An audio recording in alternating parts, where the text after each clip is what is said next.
Hello बच्चों, मैं standard 6 का हिंदी पढ़ाने जा रही हूँ। बच्चों, मैं आप लोगों को पहला पाठ पढ़ा रही थी वृक्ष,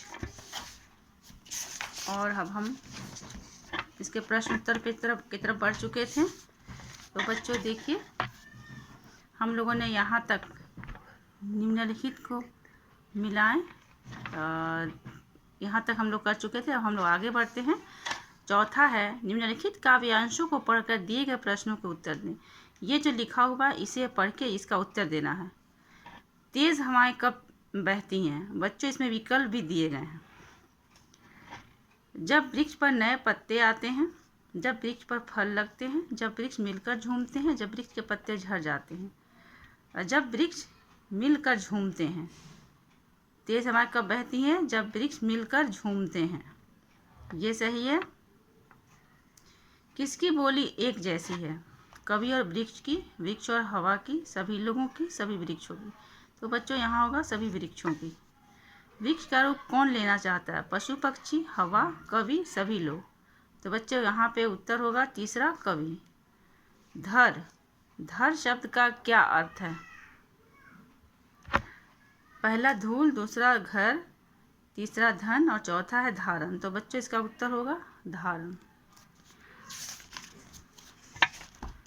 अब ख में भी कुछ लाइन लिखा हुआ है। कुछ वृक्ष दादी जैसे परिंदों को जो डालते दाना, कुछ वृक्ष चारों जैसे दिखते, चूमू गले लगाऊं, कुछ मेरे गुरु जैसे परोपकारी और ज्ञानी। बच्चों, इसका प्रश्न है कवि और कविता का नाम लिखें। आप जानते हैं इस कविता का नाम है वृक्ष, और इसके कवि हैं शिव कुमार बटालवी। कवि वृक्ष को किन रूपों में देखता है? बच्चों, हम लोगों ने पढ़ा था कवि वृक्ष को किन रूपों में देखता है। तो कवि वृक्ष को पुत्र, माँ, बहू, बेटियाँ, भाइयों, बाबा और दादी के रूप में देखता है। कुछ मेरे गुरु जैसे परोपकारी और ज्ञानी का क्या अर्थ है? बच्चों, आप जानते हैं कि जो हमारे गुरु होते हैं वो अपने शिष्य को शिक्षा देते हैं, उनकी भलाई करते हैं, उनका सदा भला करते हैं। तो वृक्ष भी, पेड़ भी जो है वो हमारा सदा भला करता है। उसके पेड़, टहनियाँ, पत्ते, फूल, फल सब हमारे काम आते हैं। इसलिए वृक्ष को परोपकारी और ज्ञानी कहा गया, और वो हमें ज्ञान भी देता है।